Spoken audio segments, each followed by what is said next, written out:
there, thanks for joining me for Bible journaling. Today we're going to be working on day 219 on our Encourage a Moment to Breathe 365 day devotions.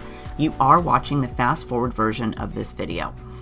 There's also a real-time version if you prefer to watch that in the playlist.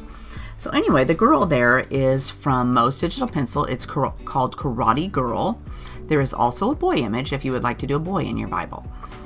I'm going to use the Pigma Complexions watercolor palette and the Illustrated Faith watercolor palette to paint today. I did go ahead and gesso my page before I got started, so I didn't have to worry about bleed through, and when I watercolor, it tends to buckle the page up, and I don't like how that looks. So for me, gessoing it is just easier, and it makes sure that there'll be no bleed through, and the page will remain flat.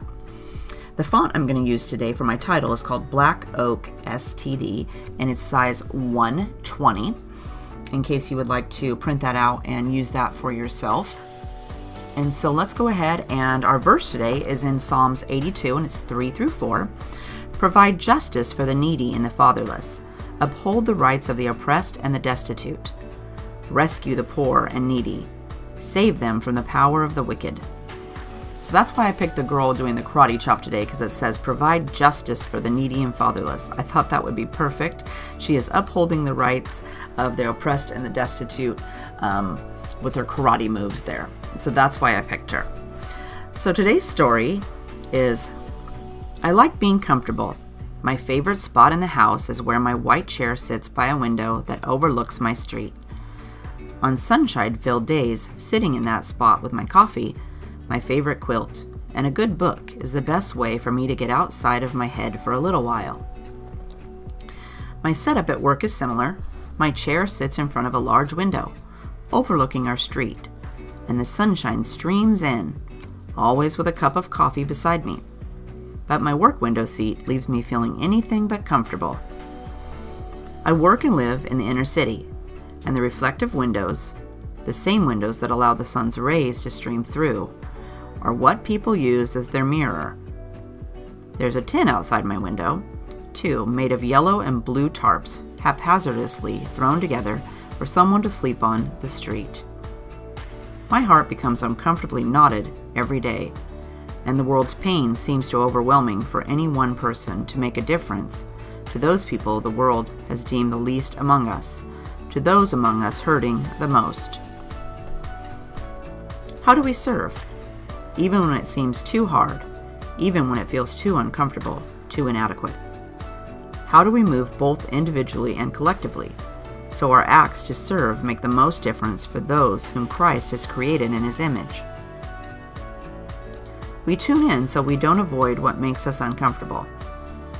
We pray for our neighbors in Christ, and also for our hearts to be moved to service. We listen to the needs of those in our community who are crying for justice. And we begin today standing up for what is true and right, demonstrating Christ's love in action. Our moment to breathe today says, it doesn't have to be big or grandiose, just one small gesture, one simple act of kindness.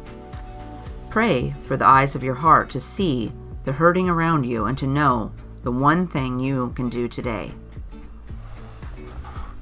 That definitely sounds familiar.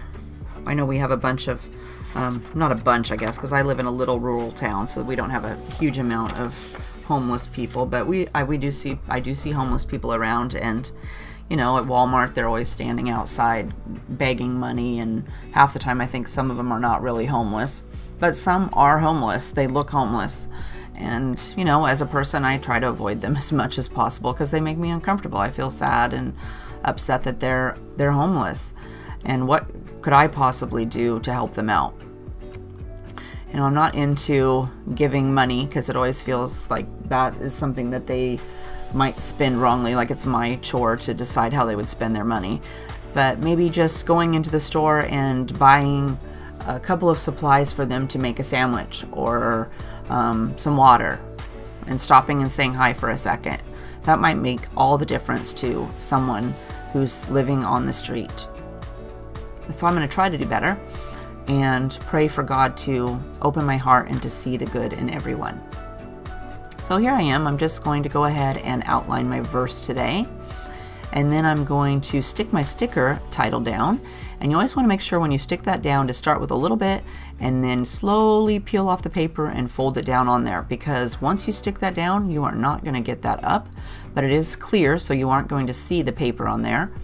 And then I'm going to go ahead and I'm using these new gel pens somebody sent me in the mail to try out. They're erasable, so you can put them on your page, and if you make a mistake, you can erase them. But I haven't tried it in my Bible to erase them yet because it seems really fragile.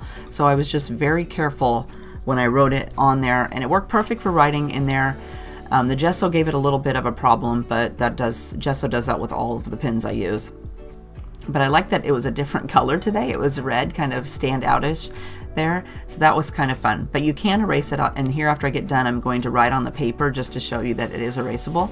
And I guess after you've erased it, if you or not after you erased it, but after you've wrote it down, you can heat it up with a heat tool and it will disappear. And then if you pop your paper in the freezer, it will reappear. I haven't tried that out yet, but I thought that was kind of fascinating. So anyway, I hope you had fun Bible journaling today. If you have a question, leave me a comment down below and I'll make sure to get back to you. Don't forget to hit the like button if you liked the video and subscribe to my channel. I hope you're having a fabulous day. Bye-bye.